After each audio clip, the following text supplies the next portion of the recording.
ఆయన చాలా దైవభక్తి పరాయణుడు. ఆంజనేయ స్వామి రాముల వారికి నమ్మిన బంటు అయితే ఈయన ఆంజనేయ స్వామికి నమ్మిన బంటు. ఆయన మనసు చాలా తీయగా ఉంటుంది ఈ స్వీట్స్ లాగా. ఆయన ఎవరో కాదు, తెనాలి పట్టణ ప్రముఖులు, ఆధ్యాత్మిక వేత్త, ధార్మిక గుణం కలిగినటువంటి శశి గ్రూప్ ఆఫ్ ఇండస్ట్రీస్ యొక్క చైర్మన్ శ్రీ ఉప్పల వరదరాజులు గారు 1990లో ఇగో ఈ శశి స్వీట్స్ అండ్ బేకరీ అనేది ప్రారంభించారు. అంచెలంచెలుగా కష్టపడి 10 మందికి ఉపాధి కలిగిస్తూ, అలాగే ఒక 10 ఏళ్ల తర్వాత శశి ఆహారం అనేటువంటి ఒక ఫుడ్ సెక్షన్ కూడా స్థాపించి తెనాలి పట్టణ ప్రజలకి అందరూ కూడా పండగ వచ్చిందంటే చాలు శశి ఆహారంలోనే భోజనం తీసుకునే విధంగా ఒక కార్యక్రమాన్ని ప్రణాళిక చేసుకుని చక్కగా కష్టపడి ఎదిగి దాని తర్వాత ఢిల్లీ చేసి పెట్టారు. ఇప్పుడు ఇదంతా ఎందుకు చెబుతున్నా అంటే అంచెలంచెలుగా ఇలాగ కష్టపడుతూ పైకి వస్తున్నటువంటి ఆయన తాజాగా చెంచుపేటలో ఉమేష్ చంద్ర విగ్రహం వద్ద ఈ స్వీట్స్ అండ్ బేకరీ అనేది ఒకటి స్థాపిస్తూ ఉన్నారు. అచంచలమైన కృషి, ఎంతో కష్టపడితే తప్ప ఒక ఇంత స్థాయిలో మరి ఆయన దగ్గర దాదాపు అన్ని విభాగాల్లో కనుక తీసుకుంటే అంటే పర్మనెంట్ కానీ అవుట్ సోర్సింగ్ కానీ ఒక 300 మందికి పైగా ఉద్యోగులు ఉన్నారని చెప్పి మనం చెప్పచ్చు. స్వీట్స్ తయారీ కానీ ఇతరత్ర. వారితో ఒక చిన్న ఇంటర్వ్యూ వినోద భారత్ ద్వారా మన తెనాలి పట్టణ ప్రజలకు అందిస్తాం. నమస్కారం అండి. సార్, ఇంత కష్టపడి ఇంత పైకి వస్తూ ఇంత డెవలప్ చేస్తూ ఉన్నారు, ఏ విధంగా చేయగలుగుతున్నారు? అంటే స్వీట్స్ బాగుంటామని కాకుండా మీ ప్రణాళిక విధానాన్ని కూడా ప్రజలకు తెలియజేస్తే ఔత్సాహిక వ్యాపారవేత్తలకి, వ్యాపారంలో రావాలనుకునే వాళ్ళకి స్ఫూర్తిదాయకంగా ఉంటుంది. మనిషికి కావాల్సింది ఫస్ట్ ఫుడ్, తర్వాత క్లాత్, తర్వాత గూడు. అంటే గుడ్డ గూడు అంటారు. అలాగా చెప్పాలంటే ప్రతి మనిషికి జీవన శైలిలో ఫుడ్ అవసరం. ఇవాళ మరి ఎన్నో రకాలుగా ఫాస్ట్ ఫుడ్స్ వచ్చినాయి, కానీ ఫుడ్ బిజినెస్లో ఏ వ్యక్తి అయినా first quality, quantity, hygienic, delicious ఇవి ఉన్నప్పుడే అది సక్సెస్ అవుతుంది. అంతేగాని డెడికేషన్, అన్నిటికంటే ముఖ్యమైనటువంటి ఫస్ట్ డెడికేషన్. మనం చేసే పని మీద పూర్తి శ్రద్ధ ఉన్నప్పుడు అది సక్సెస్ అవుతుంది.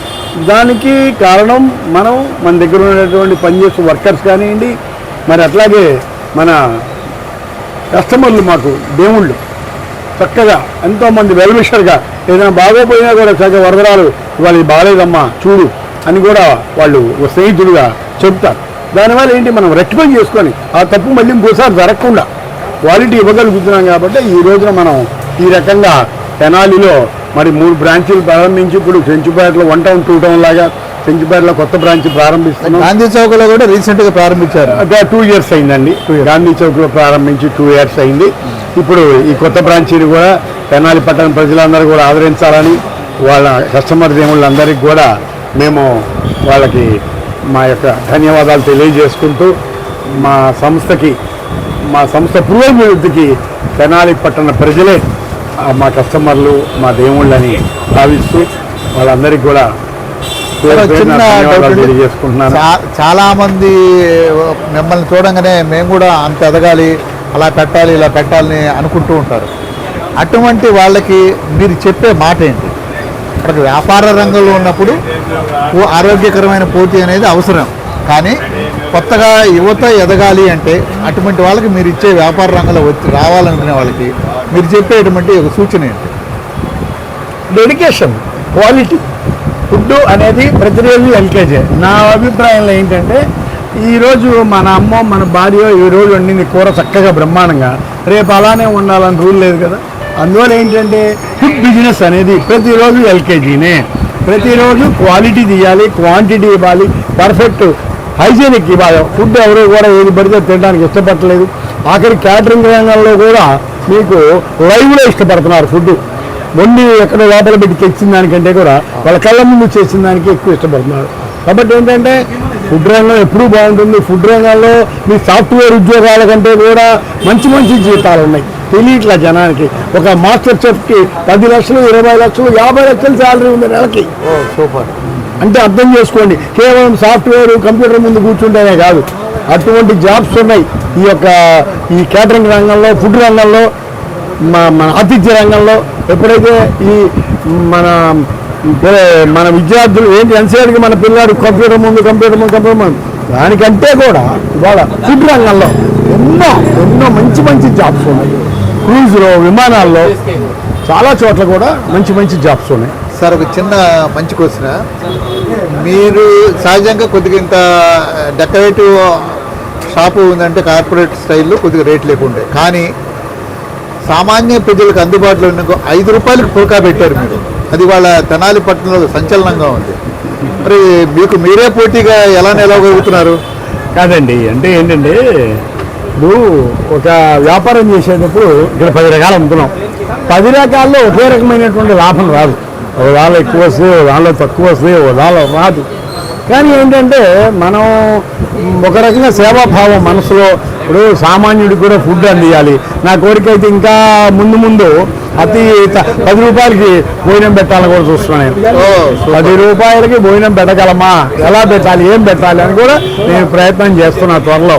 ఎందుకంటేనండి మనం కేవలం ఉన్నవాళ్ళని కాదు, పేదవాళ్ళని, మధ్యతరగతి వాళ్ళని కూడా ఆలోచించి వ్యాపారంలో ఉన్నప్పుడు ఏంటంటే అందరూని మనం చూసినప్పుడే కేవలం 1 వే ట్రాఫిక్లో మనకి రిచ్ పీపులే చాలు అని వ్యాపారం చేయడం ఒక పద్ధతి.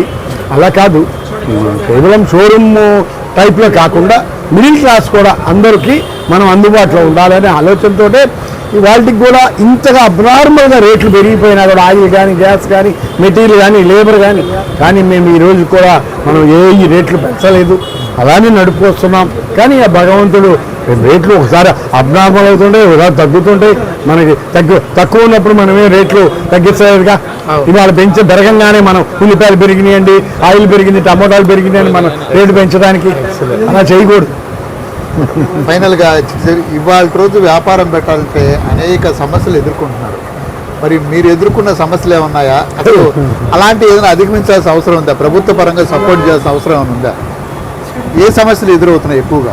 చాలా ఉన్నాయి సమస్యలు. అంటే ఏంటంటే ఇవాళ ఒక ఫుడ్ బిజినెస్ పెట్టాలి అంటే లేబర్ లైసెన్స్, మరి ఫుడ్ లైసెన్స్, జిఎస్టీ, తర్వాత వచ్చేప్పుడు వేస్టేజ్ మేయర్స్, తర్వాత వచ్చేటప్పుడు కొన్నో మరి ప్రొఫెషనల్ ట్యాక్స్. మనకి ఎన్ని లైసెన్సులు అంటే ఇన్ని రకాల లైసెన్సులు, ఇన్ని ట్యాక్సులు కడుతూ, ఇన్ని చేస్తూ మరి ఇప్పుడు ఏదో ఒకటి సమస్యలు వస్తూ ఉంటాయి. మనం పొరపాటు ఇప్పుడు ఇంత ఓవర్ లుక్లో ఏం జరుగుతుందంటే మనం తప్పు చేయకపోయినా మన పనిచేసే వర్కర్ తప్పు చేసినా, నిన్న వచ్చారు వేస్టేజ్ మేయర్స్ ఇంటెలిజెన్స్, మరి ఏంటి మన దీని మీద స్టిక్కర్ ఉంది, డేట్ ఉంది, వెయిట్ ఉంది, అన్నీ కట్టుకున్నాయి. కానీ వాళ్ళు ఏమడిగారు, దీని మీద మీకు మ్యానుఫ్యాక్చరింగ్ లేదు, మనం ఎక్స్పైర్ వేస్తున్నాం, ఈ డేట్తో ఎక్స్పైరు. అట్లా కాదంట, తయారు చేసిన డేటే విషయం, అది మనకు తెలియదు. మేము అడిగారు, లేదు సార్ చేద్దాం, రెక్టిఫై చేసుకుంటాం ఫస్ట్ మార్క్ అని చెప్తాను. ఎందుకంటే ఎప్పుడు కూడా ఏంటంటే మనం తప్పు చేయకూడదు, ఫుడ్ బిజినెస్లో అసలు తప్పు చేయకూడదు, క్వాలిటీ ఇవ్వాలి. క్వాలిటీకి ఇంపార్టెన్స్ ఇచ్చినప్పుడు ఫుడ్ బిజినెస్లో నిలబడగలుగుతాం.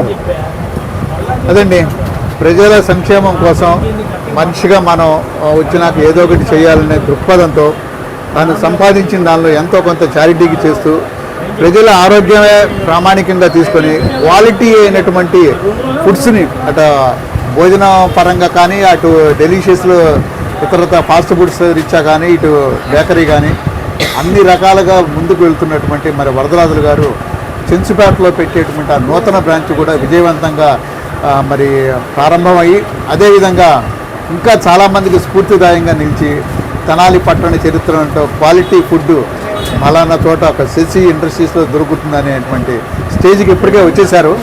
అది నిలబెట్టుకుంటారని చెప్పి మనం వారికి మరోసారి అడ్వాన్స్ అభినందనలు తెలియజేస్తూ శుభాకాంక్షలు చేస్తున్నాం. Thank you sir, all the best అండి. థ్యాంక్ యూ అన్న.